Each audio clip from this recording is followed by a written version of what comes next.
Hello mga kaprobinsya, good morning and welcome back to my YouTube channel. So ngayong araw na ito mga kaprobinsya, nandito naman ako ngayon at ipapakita ko sa inyo yung paghahakot namin ng citronella at dadalhin namin doon sa machine at doon na gagawing oil at ipaprocess na yung citronella mga kaprobinsya. So tara mga kaprobinsya, samahan niyo ako sa aking pagkukuha ng video at paghahakot namin ng citronella.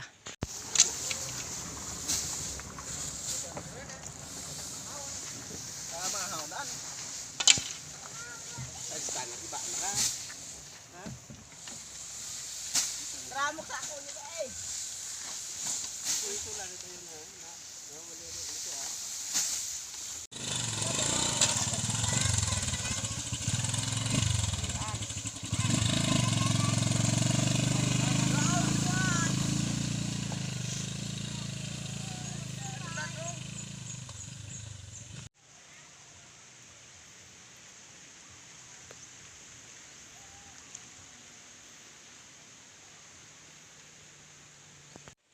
So ayan mga kaprobinsya, grabe, sobrang lawak talaga dito ng kanilang taniman ng citronella.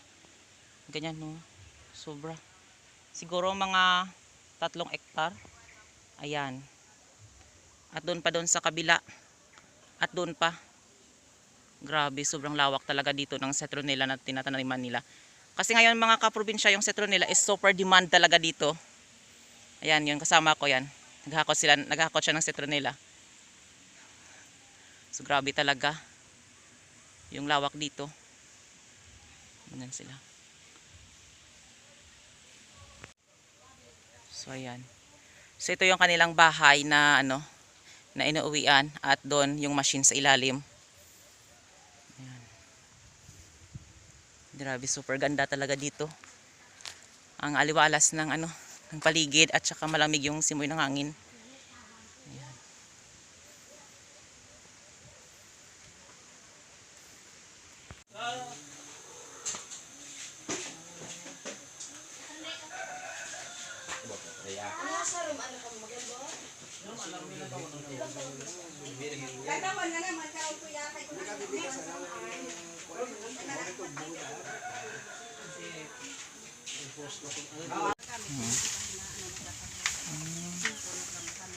So ayan. So mga kaprobinsya, ito is air drying. Ito yung ginagawa namin para ilagay dito ang mga ito. Air dry siya.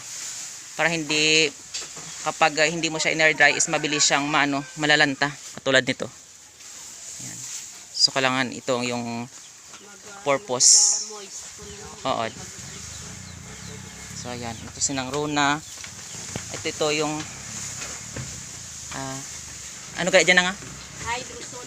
Oh, ito yung produkto niya. Ito yung hydrosol. Ayan. Yung mga hydrosol. Ito na yung bagong yung produkto na nanggaling na sa machine.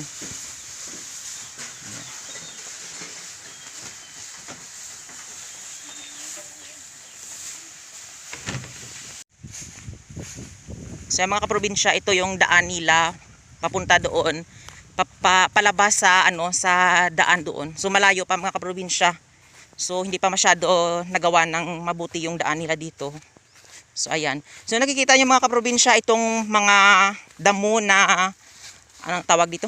Na mga na kulay brown, is ito na po yung dahon ng citronella na nanggaling sa machine. So yung purpose nito is para hindi madulas yung yung sasakyan na makapasok dito, kasi yung makapapasok dito is motor lang. Yung 2 gulong lang mga kaprobinsya. So yan, ito yung purpose na para hindi mabilis mag-slide yung motor sa kilid, kasi mayroon siyang support na dahon ng mga citronella. So ayan. Ito yung tinaniman nila.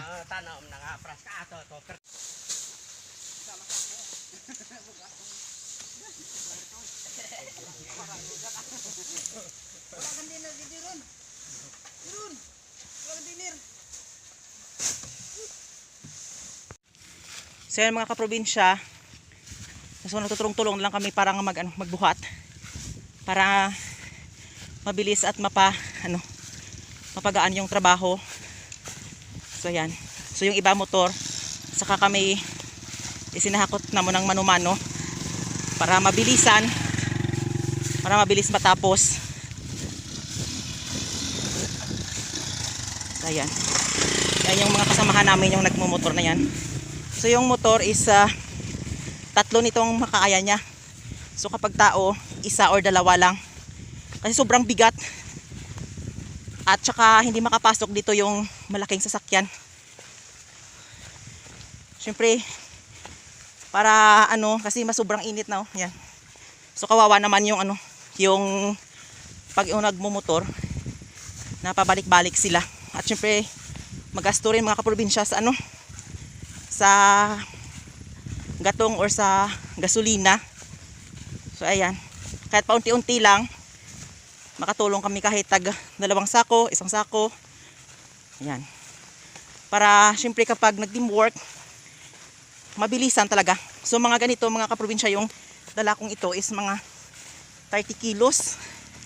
So mabigat talaga. So yan mga kaprobinsya, nandito ako ngayon sa kanilang nilalagyan ng kanilang baboy. So tinanong ko yung may ano nagbabantay dito kasi wala yung may-ari dito eh. So binili lang sa may nagbabantay dito. Tinanong ko kung ang gaano kalawak itong lupain na ito na nilagyan ito lahat is ano pa pala dito. Ito mga kaprobinsya is 4 hectares yung lupa talaga na ito. So sobrang lawak talaga. So ngayon ito yung kanilang ano bagong, meron silang bago na ano na pinapagawa dito. Ayan, hindi lang po ito taniman ng ano ng citronella. May pinapagawa sila dito na siguro babuyan. Sabi ni Pastor mapapagawa siya dito ng babuyan. Kay Pastor ano ito, kay Pastor Kalusay. Ayan. So ayan, meron siyang ano, meron siyang aso at saka ito baboy at saka ito. So yung purpose ng mga aso is dito nilagay para kung mayroong taong pumupunta dito is tumatol yung mga aso, so malalaman. At dito niya nilagay yung baboy. Ayan. 4 na baboy sa isang cage. So kawawa naman yung baboy. Nakakagatin mo ko yan. 4 sa isang cage. Ayan o. Hindi sila masyado makikita kasi maitim. Kasi mga native pigs. Ayan. So 4 sila. Ayan o. 1, 2, 3, 4. Ayan. So hindi masyadong makikita kasi madilim at saka itim din yung baboy. So ayan. At ito yung ano dahon ng citronella na ano, ayan o, linagay niya. Siguro para ano, para hindi masyado mainitan yung baboy. Ayan, doon yung mga tuta.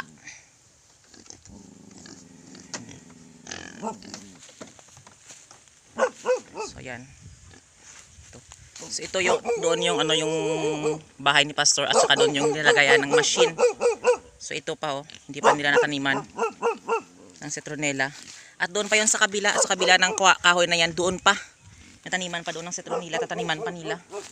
Grabe, sobrang lawak. Ayan, meron din siyang solar lights. Nilagay dito.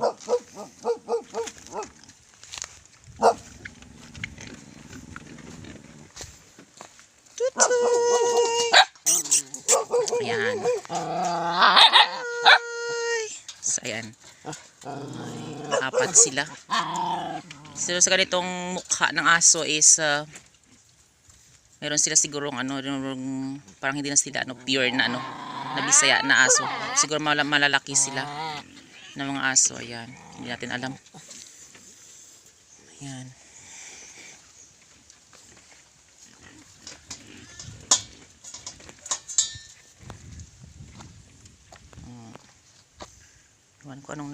Iwan ko kung anong ilagay nila dito.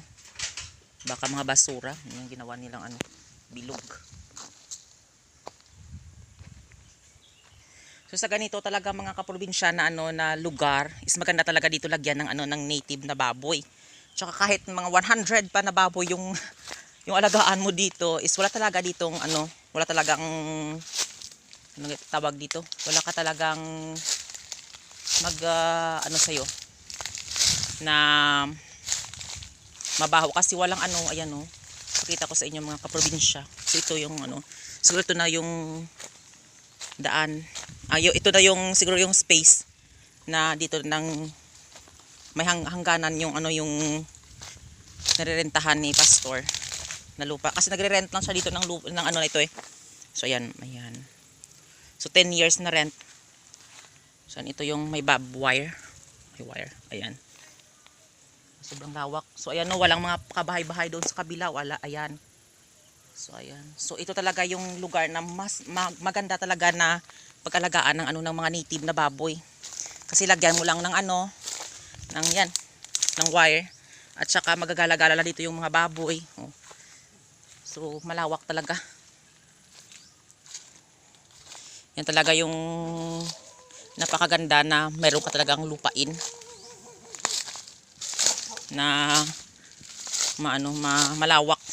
So, marami kang matanim, marami kang maalagaan na hayop. So ayan no. Malawak pa yung space na hindi natataniman.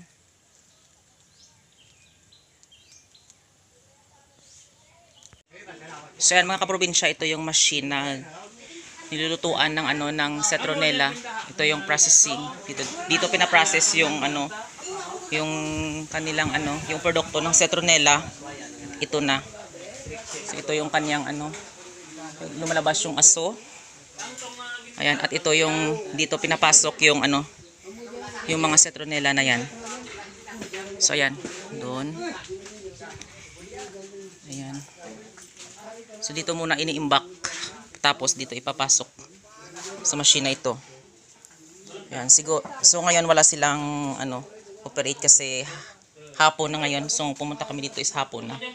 So ayan. Ito. So ito yung hydrosol. Mga hydrosol, yan, hydrosol yan. So ito yung ano yung tawag na oil. So ito yung process na. So yan. Ito yung mahal na ano na oil. Na pag makalabas is hindi lang hanggat dito yung processing niya. Mga ka-probinsya is pagkatapos dito is dalhin pa yan sa lab. Sa laboratorio at doon ititest pa ulit. Kung makapasa siya sa magandang kwalidad. So katulad nito, ayan oh. So masyadong malinis siya gawa. Ayan, isang sa dito. Ayan. So kailangan talaga ito kasi mga kaprobinsya is hindi siya masyado malinis kasi kapag hindi kinuha ng hindi maayos na pagkuha ng ano ng citronella, so kailangan talaga kunin itong mga ganito. Yung mga ganito, kailangan yung leaves is green pag mapasok. So ito yung mga ganito, yung brown is kukunin siya at ipapasok at isasalang doon sa ano, sa machine. So yan, ipakita ko sa inyo yung ano, yung isa. So ito na ayan. So ito nakikita nyo is clear siya talaga. So malinis. Ayan. Kasi green yung leaves na pinasok. So unlike dito is parang hindi siya masyado maano, ayan.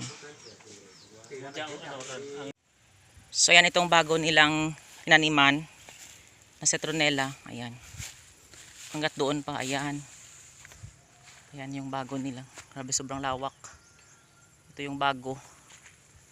Another 1 hectare. Ayan.